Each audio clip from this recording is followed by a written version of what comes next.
Time now for the morning rush. The San Juan County Sheriff is helping out his community by taking on another job.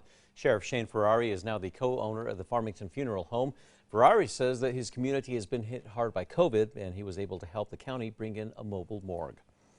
Starting next week, Lobo fans will have to bring either proof of full vaccination or a negative COVID test to get inside the pit for games. UNM Athletics will also be partnering with Southwest Labs to have free online testing. UNM says that this new policy will be in effect until at least the end of January. APD says that it's cracking down on off-road vehicles on city streets after last week's deadly hit and run. Officers say that those vehicles are not allowed on paved roads in Albuquerque and Bernalillo County.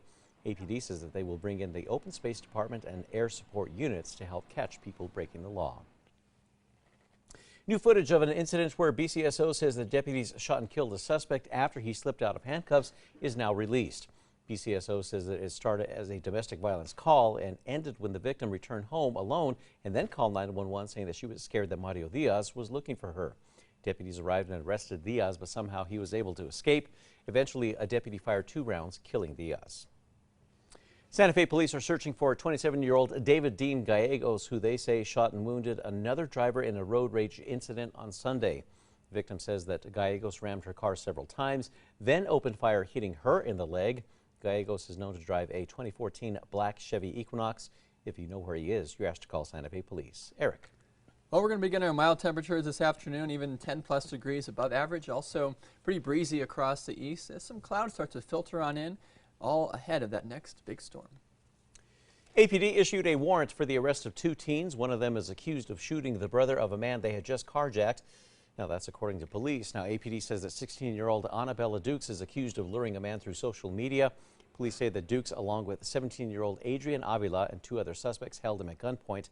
Now, when they arrived at his home, his brother, 24-year-old Elias Otero, came out of the house and threatened to shoot the suspects. Police say that Avila then shot Otero, killing him. Repairs to Bernalillo County's downtown headquarters after a shooting is now expected to cost more than $500,000. The county says that the latest damage estimate at Alvarado Square adds up to more than $470,000 on top of the nearly $40,000 that's already been spent for the cleanup. BCSO has charged 4 people in that shooting. A proposal to restrict alcohol sales at an Albuquerque park has failed. It was part of a resolution expanding the changes at Los Altos Park. City Councilor Diane Gibson says that it was a push to reduce crime. Alcohol sales would have been allowed by permit for special events. Now, after city councilors initially approved the resolution, Mayor Keller vetoed it. His objection was about an entirely different clause that was the location of a security building, but the veto meant that the alcohol rules got shot down as well. Eric. Well, not much happening today here. No threat here for us in the metro. Mainly sunny skies. We'll see a few clouds later on in the afternoon. Certainly feeling more like November as we approach Christmas. A popular cross-country ski area will not open this season. Owners of the Enchanted Forest in Red River say that last week's storm knocked down massive trees and blocked pathways, and all 5 yurts on the property were damaged. 3 of them are now gone. They're hoping for a partial reopening to happen by February 1st. They're still working with insurance to figure out a dollar amount on that damage. President Biden is expected to speak on the fast-spreading Omicron variant in a COVID briefing today. This comes as the Omicron variant is now the most dominant strain in the country. He will deliver a speech with the new measures to stop the spread of the virus during the surge. The U.S. could hit 1 million cases a day if Americans do not remain vigilant. COVID cases again are overwhelmingly high because of the Omicron variant, according to health officials. Top U.S. health officials are now saying that 73% of the new cases are caused by Omicron. That rate means that more than 650,000 Omicron infections popped up in the last week.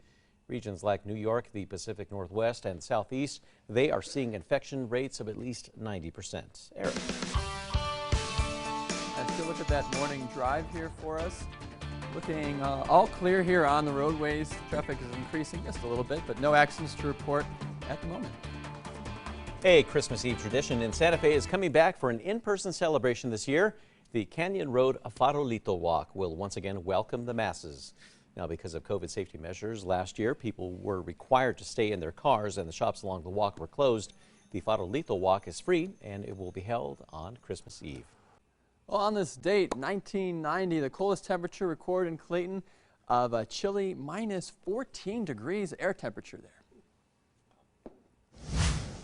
Time now for those 5 facts. At number 5, a Christmas Eve tradition is now coming back in Santa Fe. That's for an in-person celebration this year. The Canyon Road Farolito Walk will once again welcome the masses.